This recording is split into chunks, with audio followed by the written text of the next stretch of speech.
Your butterfly bush is supposed to bloom continuously from July all the way through October. Long, cone-shaped clusters of purple and pink flowers, hundreds of butterflies feeding every day. A living show that runs for 4 full months. But if you're like most gardeners, your bush stops blooming somewhere in mid-August. The flower cones turn brown, the butterflies leave, and by September you're staring at a leafy green shrub with no color at all. The reason isn't the plant, it isn't your soil, it isn't your climate. It's how you're deadheading. 95% of gardeners deadhead butterfly bush the wrong way, and it's not because they're careless. It's because the technique they use, the same one they use on every other flowering plant, is exactly the technique that shuts butterfly bush down early. In the next few minutes, you'll learn the 4 wrong ways almost everyone deadheads this plant. You'll learn why the plant reacts the way it does. And you'll learn the one correct method in exact detail that keeps your bush blooming through October, brings back the butterflies, and near the end of this video, prevents a serious problem you probably don't even know your bush is causing. Stay with me. The 4 wrong ways. Let's start with the 4 wrong ways. Watch closely because at least one of these is exactly what you've been doing. Wrong way number 1, shearing. This is when someone takes hedge trimmers and cuts the whole top of the bush flat like they're trimming a hedge. It looks tidy, it feels efficient, but butterfly bush does not respond to shearing the way a boxwood does. You are not removing spent flowers. You are cutting off developing bud tissue that would have become your next round of blooms.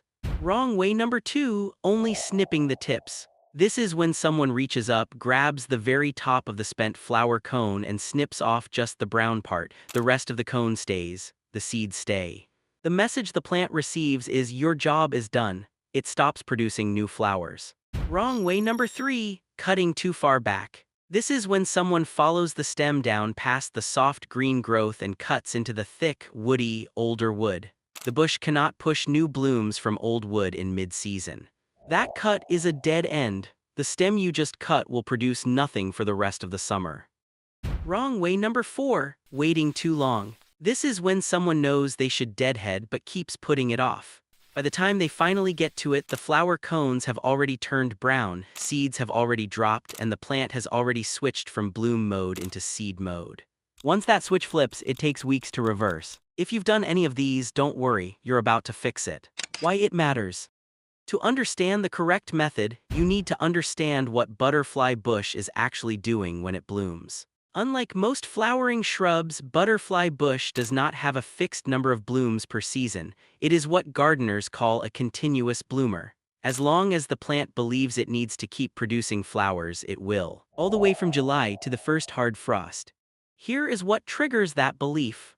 When the plant senses that its flowers have completed their job, meaning they have turned to seeds, it stops producing new flowers. It switches into seed production mode.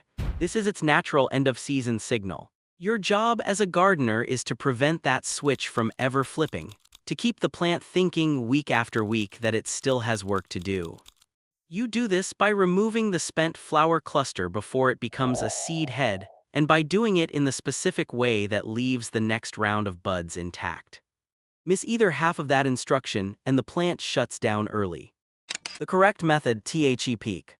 Here is the correct method, in exact detail. Take a pair of small hand pruners, not shears, not scissors, small, sharp hand pruners. Find a spent flower cone. You know it's spent when the top has faded, the color has dulled, and the tip has started to brown. Now follow the stem down from that cone. Do not stop at the base of the cone. Do not cut just below the flowers. Keep going. You are looking for the first pair of healthy green leaves below the spent flower. They will be growing across from each other, one on each side of the stem. Now look closely at where those leaves meet the stem. In the V-shape formed by each leaf and the stem, you will see a tiny green nub. Sometimes it's barely visible. That nub is the next bud, 2 of them, one in each leaf joint. Your cut goes here about a 1/4 inch above those buds. A clean, angled cut. Within 7 to 10 days, those 2 tiny buds will begin to swell. Within 2 weeks, they will each produce their own new flower cone. That is how 1 flower becomes 2, and how 2 in the next round become 4. By September, a properly deadheaded butterfly bush is producing more flowers than it did in July. And every one of those flowers is the direct result of this single cut made in the right place. Get this cut wrong and the whole system breaks. The 5-minute 7-day rhythm. There is one more thing that matters almost as much as the cut itself: the rhythm. Butterfly bush cannot be deadheaded once and forgotten. It cannot be deadheaded once a month. The plant is producing new flowers constantly, which means it is also producing new spent flowers constantly. The rule is every 5 to 7 days, not longer. Walk the plant once a week. Bring your small pruners, look for any cone whose top has started to fade or brown, make the cut, move to the next one. The whole task takes 10 minutes on a mature bush. Miss 2 weeks in a row and the plant will begin producing seed heads faster than you can remove them. Miss 3 weeks and the switch flips. The plant enters end-of-season mode. Even if you catch up, it takes another 3 to 4 weeks to reverse. Set a reminder every Sunday morning, 10 minutes. That is the entire commitment. The hidden problem: invasive angle. Now, this next part is the one I mentioned near the beginning of the video, and it may change the way you look at your bush forever. Butterfly bush is officially classified as invasive in several U.S. states. In Oregon, it is illegal to sell. In Washington, it is a listed noxious weed. And in dozens of states across the Mid-Atlantic and Pacific Northwest, it is on the watch list. The reason? Every mature butterfly bush produces up to 3 million seeds per year if left to seed. Those seeds are tiny, light, and travel on the wind for miles. They land in fields, forests, and stream banks. And they crowd out the native plants that native butterflies actually depend on to reproduce.